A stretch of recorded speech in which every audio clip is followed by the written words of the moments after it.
नमस्कार दोस्तों, मेरा नाम है अनुराग और मैं स्वागत करता हूं आपके अपने चैनल ब्रैक मोटो पर। और यार, आज की वीडियो में हम लोग डिटेल रिव्यू करने वाले हैं यामाहा R15 V4 का, जो कि 2025 का मॉडल है। तो चलिए, समय को बर्बाद ना करते हुए आज की वीडियो को हम लोग शुरू कर लेते हैं।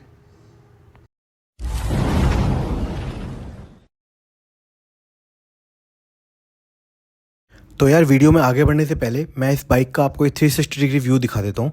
तो जैसे कि आप देख सकते हैं, ये जो यामाहा की R15 बाइक है, ये स्पेसिफिकली V4 मॉडल है और इसका जो कलर है, इसको हम लोग मेटालिक रेड कलर बोलते हैं। हालांकि ये बाइक टोटल 8 कलर्स में आती है और इसके जो वेरिएंट्स है वो दो हैं, एक V4 है और एक M है। V4 और M में मेनली डिफरेंस ये है कि जो V4 वाला मॉडल है उसमें आपको हेलोजन इंडिकेटर्स मिलते हैं और उसमें क्विक शिफ्टर नहीं मिलता है।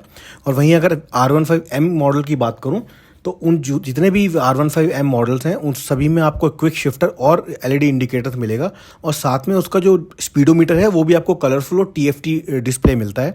इसके बारे में हम लोग आगे वीडियो में चलते हुए बात करेंगे। तो अगर मैं इसकी बाइक की फ्रंट साइड की बात करूं तो फ्रंट में आप देख सकते हैं ये एक सिंगल प्रोजेक्टर हेडलैम्प के साथ में आता है, जो कि कम्प्लीटली LED सेटअप है और साथ में इसकी जो दो डुअल DRL हैं वो भी LED है।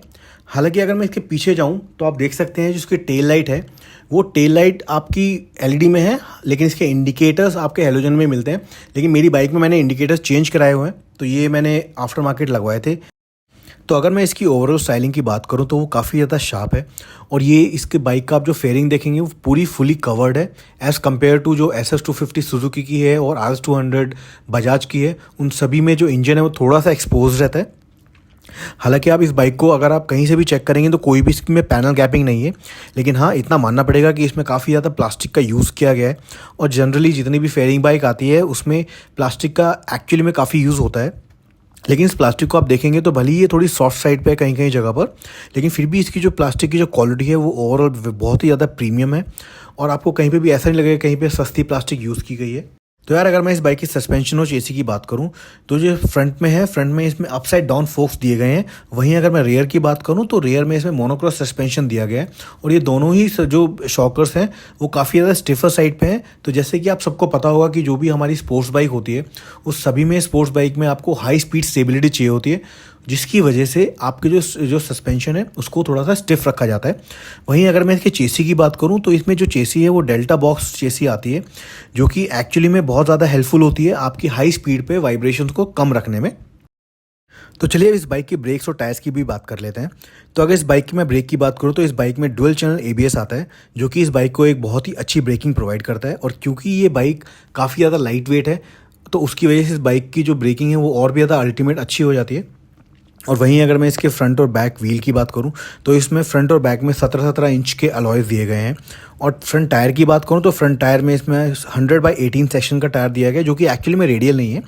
लेकिन अगर मैं इसका रियर टायर की बात करूं तो रियर टायर इसका जो है वो 140/70 सेक्शन का है और वो एक्चुअली में रेडियल टायर है, जिसकी वजह से आपको एक बहुत ही अच्छी ग्रिप मिलती है जब भी आप इस बाइक को लीन करते हैं।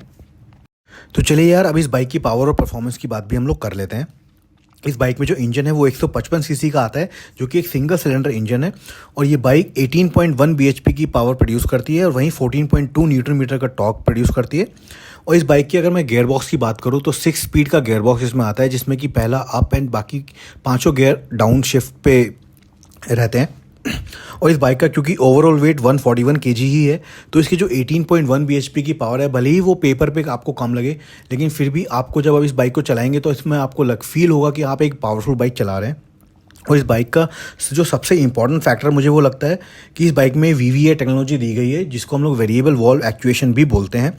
हालांकि ये जो VVA टेक्नोलॉजी है ये 7,500 RPM के बाद ही एक्टिवेट होती है और इसका सबसे बड़ा रीज़न ये है ताकि आपकी बाइक आपको एक अच्छा एवरेज दे सके।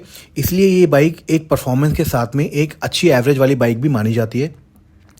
और इस बाइक का जो सबसे इम्पॉर्टेंट फैक्टर ये है, क्योंकि मेरे को इस बाइक को अप्रॉक्सीमेटली 3-4 महीने हो गए हैं चलाते हुए और इस बाइक को मैंने हाई स्पीड पे भी चलाया है और मीडियम स्पीड पे भी चलाया है। तो इस बाइक में मैंने जो एवरेज है वो 35 से लेकर 45 किलोमीटर तक निकाल के देख चुका हूँ। तो अगर आप मेरे से पूछेंगे कि अगर आप एक normal day to day riding करते हैं जिसमें आपकी बाइक 60-70 तक ही मैक्सिमम जाती है, तो ये बाइक आपको आराम से 45 to 50 के बीच में एवरेज निकाल के दे देगी। और मैं आपको स्क्रीन पर दिखा रहा हूँ, जैसे कि आप देख सकते हैं इसमें मेरी अलग अलग दिन की एवरेजेस हैं, जिसमें कि 35 से लेकर 50 तक की इसने मेरे को एवरेज दी है। हालांकि जो इसको एम वाला जो मॉडल है उसमें एक इम्पॉर्टेंट चीज़ और इंक्लूड की गई है जिसको हम लोग क्विक शिफ्टर बोलते हैं। और ये जो क्विक शिफ्टर इस बाइक में दिया जाता है जो कि एम मॉडल है उसमें ये यूनिडायरेक्शनल है। इसका मतलब जब भी आप गियर को अप शिफ्ट करेंगे जैसे फर्स्ट से सेकंड, सेकंड से थर्ड, तब आप विदाउट क्लच को प्रेस किए हुए अब इस बाइक का गियर शिफ्ट कर सकते हैं, जो कि काफ़ी ज़्यादा स्मूथ है। और ये एक्चुअली में आपको तब फायदेमंद होता है जब आप इस बाइक को हाईवे पे चला रहे हो, क्योंकि ये जो क्विक शिफ्टर है ये एक्टिवेट होता ही 2000 आरपीएम के बाद में है।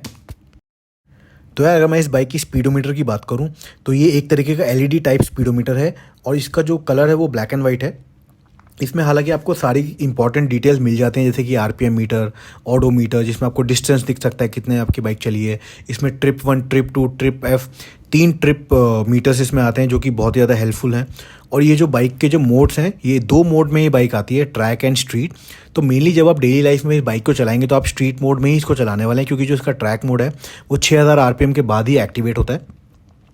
और अगर मैं इसमें बात करूं तो इसमें फ्यूल इंडिकेटर से लेके एवरेज स्पीड, ट्रैक्शन कंट्रोल, आपको सभी चीज़ मिल जाता है। और इसमें मेरे को एक जो फैसिलिटी है थोड़ी सी अच्छी लगती है जो कि है इसकी ब्लूटूथ मोबाइल कनेक्टिविटी, जिसमें एक ऐप है वाई कनेक्ट नाम की। जो आप ऐप डाउनलोड करेंगे तो आपकी जो बाइक और आपका जो मोबाइल है वो एक दूसरे के साथ कनेक्ट हो जाते हैं। तो जैसे ही आप बाइक चला रहे हैं तो आपको ये तो पता नहीं चलेगा कि आपको किसने कॉल किया है, लेकिन हाँ लेफ्ट हैंड साइड पे इसका एक इंडिकेशन आ जाता है ब्लिंक के फॉर्म में। तो आपको समझ में आएगा कि आपको किसी को कॉल आ रहा है। और वहीं अगर आप मैसेज की बात करें तो मैसेज में सिर्फ और सिर्फ टेक्स्ट और व्हाट्सएप मैसेज, सिर्फ ये 2 ही इंटीमेशन इसमें आते हैं। तो चलिए यार आखिर में हम इस बाइक की ओवरऑल कंफर्ट की बात कर लेते हैं, जो कि मेरे ख्याल से सबसे ज़्यादा इंपॉर्टेंट फैक्टर है अपार्ट फ्रॉम जो भी मैंने अभी चीज़ें अभी तक बात की हैं।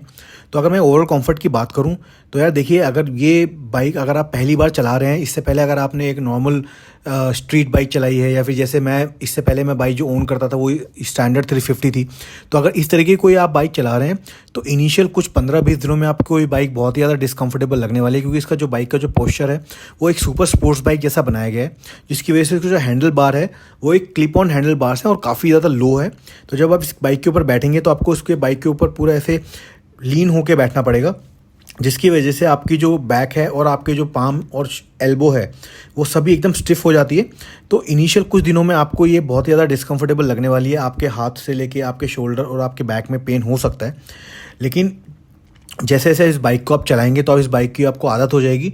और मैं रेकमेंड करूंगा कि जब भी इस बाइक को चलाएं तो विदाउट ग्लव्स मत चलाइए, और हो सके तो जिसमें एक अच्छी कुशनिंग दी जाती है वो वाले आप ग्लव्स ले लीजिएगा।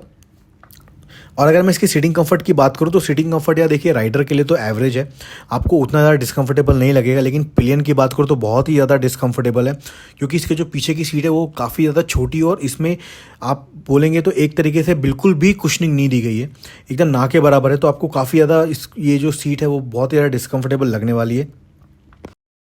तो यार आज की वीडियो में इतना ही था। आई होप आपको ये वीडियो अच्छी लगी होगी। अगर अभी भी आपके कुछ सवाल बचे हों तो please post them in the comment box, और मैं कोशिश करूंगा कि आपके सभी सवालों के जवाब दे सकूं। तो चलिए बहुत जल्द मिलेंगे एक नई वीडियो के साथ। जब तक के लिए अपना और अपनों का ध्यान रखिए। जय हिंद।